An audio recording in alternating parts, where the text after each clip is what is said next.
Tom here to speak to you today about a fundraising race that I'm going to be running on July 18th at midnight into July 19th. It's going to be a fundraising race. It's called the 20 and 24 to benefit Back on My Feet.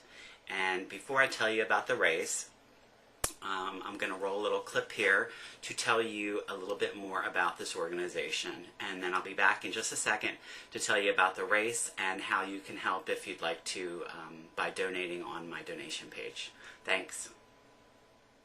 Brings us to this. What kind of a person gives up a dream job to help the homeless? You might be surprised. NBC's Janet Shamlian introduces us in our Friday Making a Difference report.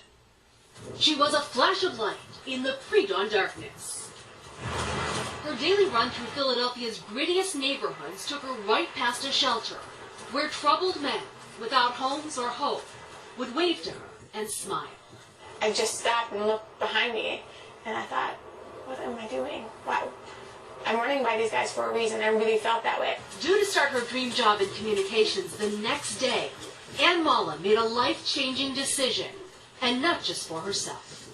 It's like I found my purpose, like why I'm here. And you can't pick those moments. They just happen. So she ditched the job and started what some call crazy. So, you guys, we'll get going? A running club for the homeless. It's nice out today, huh? Hoping that runner's high, that sense of accomplishment, would help guys like James Singletary. I've been at the lowest of any low. A drug addict who lost his family, lost everything. Until he found Ann's group, Back on My Feet. Now a program about more than just running.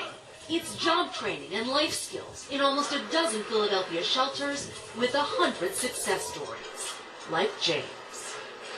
Drug-free 9 months, James has a job and a life. It's helped me to identify who I am.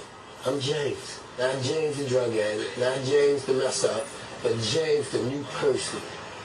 James the person that's willing to do anything to keep his life going right.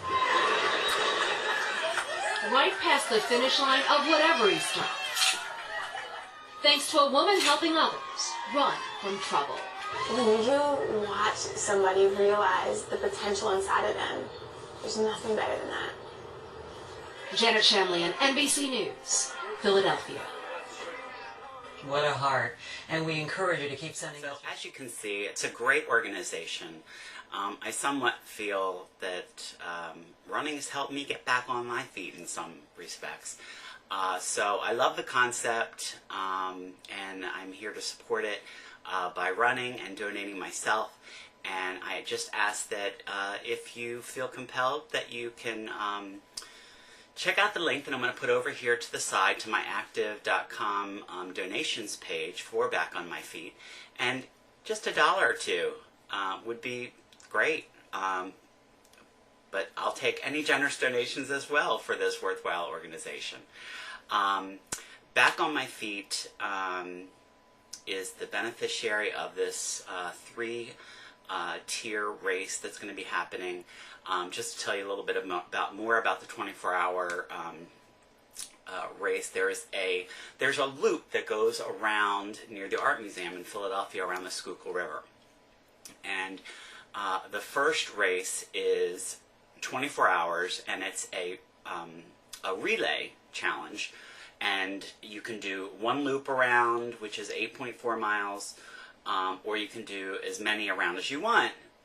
Every member of the team has to do some. The second race is the Lone Ranger, which is the same thing basically, but it's not a team race, it's an individual person's race. And you do it as many times as you want, and people will end up running 50 miles, there's, ultra marathon distances in the 24-hour period. So that's the first run, that first, 24-hour thing. And then there are 2 other runs. One is at midnight, the Midnight Madness Run. It's the only glow-in-the-dark race in Philadelphia. And that's the race that I'm going to be participating in. And it's one loop around 8.4 miles, starting at midnight on July 18th. And there's a contest for who glows the most, and I'm probably going to hook up some LED lights or something, and I'll be sure to show pictures. The third is the pajama loop, and that starts at 5:30 a.m. on the 18th, on the 19th, and then that wraps up the 24-hour period at 10 a.m. because the 24-hour starts at 10 a.m. on the 18th. But anyway, it's a fun fundraiser for a great organization, and I hope that you consider donating.